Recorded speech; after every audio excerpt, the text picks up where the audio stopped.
Hi friends, कैसे आप सब। आप देख रहे हैं जेडी एजुकेशन यूट्यूब चैनल।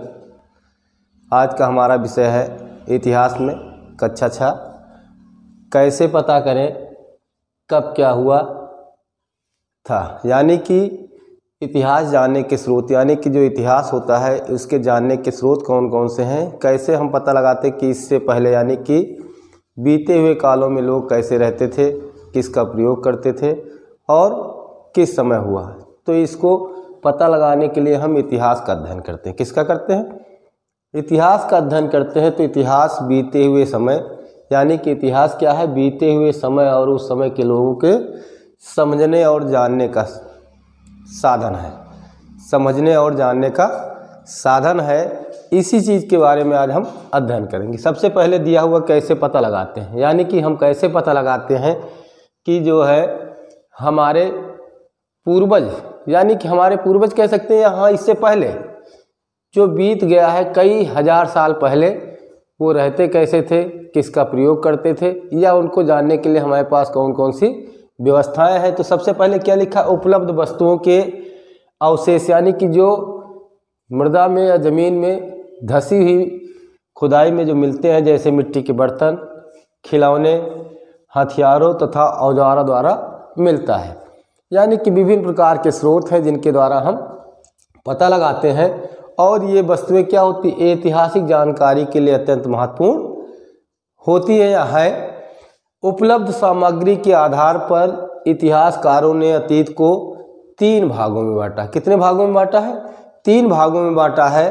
सबसे पहले कहा गया कि वह समय जिसके लिए कोई भी लिखित सामग्री उपलब्ध नहीं, यानी कि उस समय का कोई लिखित सामग्री उपलब्ध नहीं है, उसे पूर्व या प्राक ऐतिहासिक काल कहा जाता है। पूर्व या प्राक ऐतिहासिक काल कहा जाता है।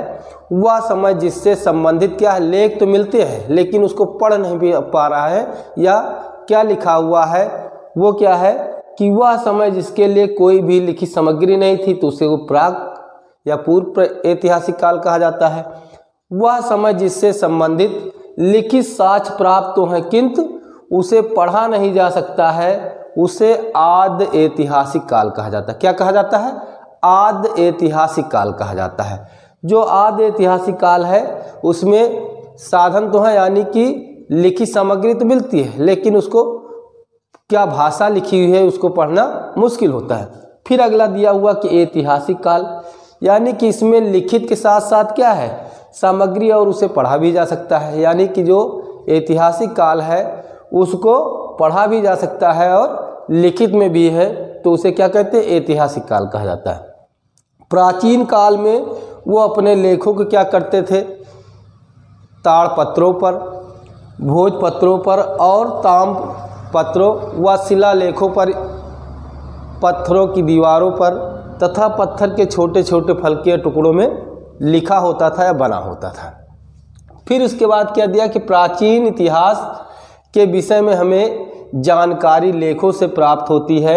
इतिहास को जानने के स्रोत कौन कौन से हैं? सबसे पहले लिखा हुआ पुरातात्विक स्रोत, यानी कि जो पुरातात्विक स्रोत होते हैं, जो पुरातात्विक होते हैं उनकी खुदाई करते हैं, उसमें क्या चीज़ें मिली हुई हैं उसको देखने के बाद उससे हम उस समय के बाद जानकारी करते हैं। सबसे पहले दिया हुआ है कि यह अशोक के रूमिनदेही अभिलेख कांश है, यानी कि जो रूमिनदेही अभिलेख है वो अशोक का है। यह लुम्बिनी यानी कि नेपाल के प्राप्त हुआ था, यानी कि नेपाल से, यानी कि बॉर्डर है।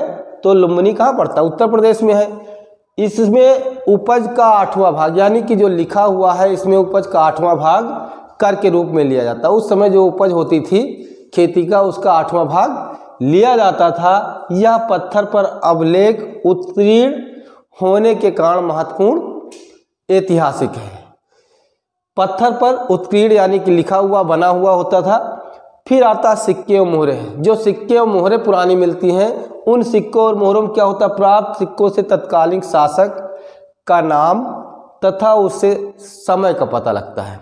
जो सिक्के बने होते हैं उसमें चित्र बने होते हैं, या उस राजा का चित्र होता है या उस शासक के चित्र होते हैं, उससे उस समय का पता लगता है।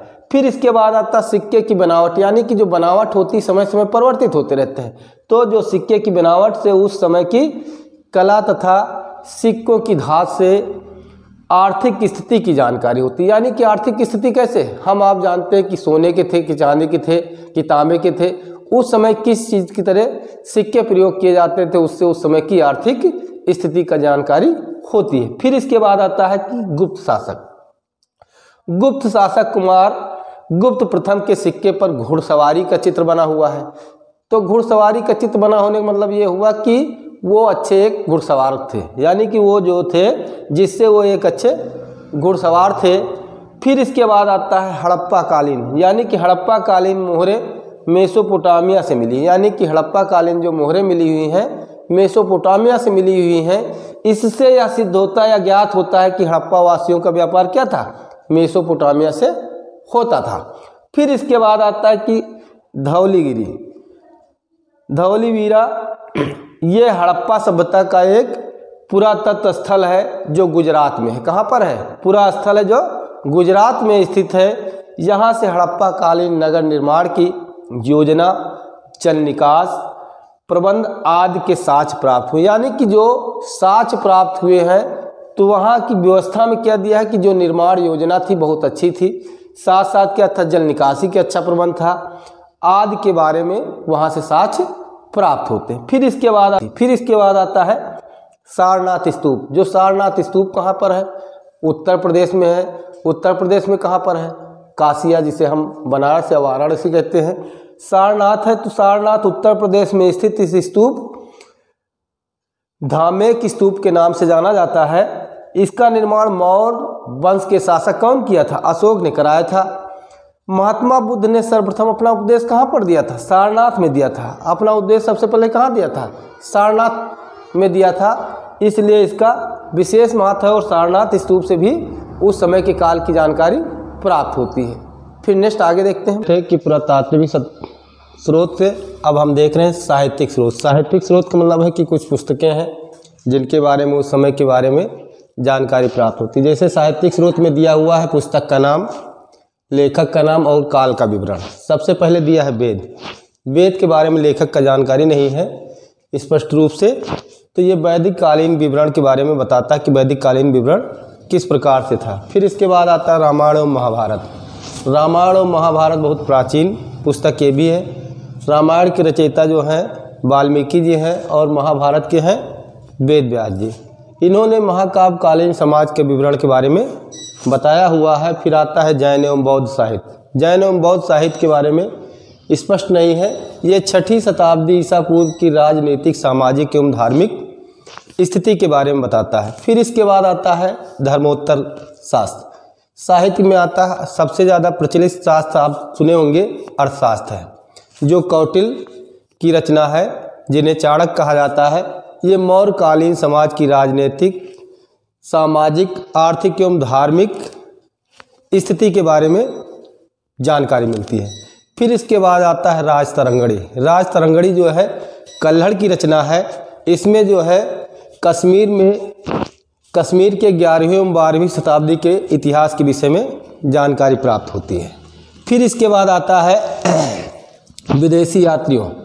विदेशी यात्रियों के वृत्तांत से क्या पता लगता है कि जिस समय इंडिका मैगस्थनीज यानी कि यूनानी राजदूत थे, वो चंद्रगुप्त मौर्य कालीन समाज की झलक देखने को मिलती है। फिर आता है यात्रा विवरण में फायान, यानी कि चीनी यात्री जो है गुप्त काल से संबंधित है। फिर इसके बाद आता है यात्रा विवरण में ह्वेंसांग। ह्वेंसांग को श्वेतसांग भी कहा जाता है, ये चीनी यात्री थे। इन्होंने हर्षवर्धन के शासनकाल के बारे में विवरण में बताया हुआ। फिर आता है इतिहास की तिथियां। इतिहास की तिथियां हम सब लोग पढ़ते हैं, ईसा पूर्व और ईस्वी पढ़ते हैं, तो इसके बारे में जानकारी करते हैं। दिया है कि इतिहास में कुछ तिथियां ईसा पूर्व से होती हैं और कुछ ईस्वी में। इसका अर्थ क्या होता है, ईसा पूर्व का तात्पर्य क्या है, ईसा पूर्व का मतलब है कि ईसा मसीह ईसाई धर्म के प्रवर्तक थे, जिनके जन्म के समय का बात होती है, यानी कि जन्म से समय का पहले के जो समय होता है ईसा पूर्व कहा जाता है। फिर इसके बाद आता है, इससे अंग्रेजी में बीसी अर्थात बिफोर क्राइस्ट लिखते हैं। क्या करते हैं, बिफोर क्राइस्ट लिखते हैं। इसी प्रकार से आता है ईस्वी। ईस्वी को अंग्रेजी में कहते हैं एडी लिखा जाता है। क्या लिखते हैं, एडी लिखा जाता है। एडी का लैटिन भाषा के 2 शब्द एनो डोमिनो से नाम बना है। एनो डोमिनी से बना हुआ है एडी का मतलब क्या है कि ईसा मसीह के जन्म के वर्ष को जो है, अर्थात ईसा मसीह के जन्म के बाद की तिथियों क्या कहा जाता है, ईसवी या एडी कहा जाता है, ईसवी या एडी कहा जाता है। और स्तूप क्या है, स्तूप का मतलब होता है, स्तूप का शाब्दिक अर्थ होता है टीला। इसमें क्या होता है, जो जैन धर्म के मानने वाले होते हैं इनके कुछ ना कुछ वस्तुएं रखी होती हैं, पत्थर रखे होते हैं या हड्डियां रखी होती हैं, उसके बारे में, स्तूप के बारे में बना होता, लिखा होता है। फिर महाभारत, यानी कि जो महाभारत है, महाभारत विश्व का सबसे बड़ा महाकाव्य है। विश्व का सबसे बड़ा महाकाव्य कौन सा है, महाभारत है। फिर लंदन स्थित ब्रिटिश म्यूजियम विश्व का सबसे बड़ा संग्रहालय है। कौन सा संग्रहालय सबसे बड़ा है, लंदन स्थित ब्रिटिश म्यूजियम विश्व का सबसे बड़ा संग्रहालय है। फिर आता है कि अलेक्जेंडर कनिंघम, यानी कि भारतीय पुरातत्व विभाग का जन्मदाता किसे कहा जाता है, किसे माना जाता है, अलेक्जेंडर कनिंघम को माना जाता है। आज की वीडियो में यहीं तक, फिर नेक्स्ट वीडियो मिलते हैं, तब तक के लिए धन्यवाद, जय हिंद, नमस्कार।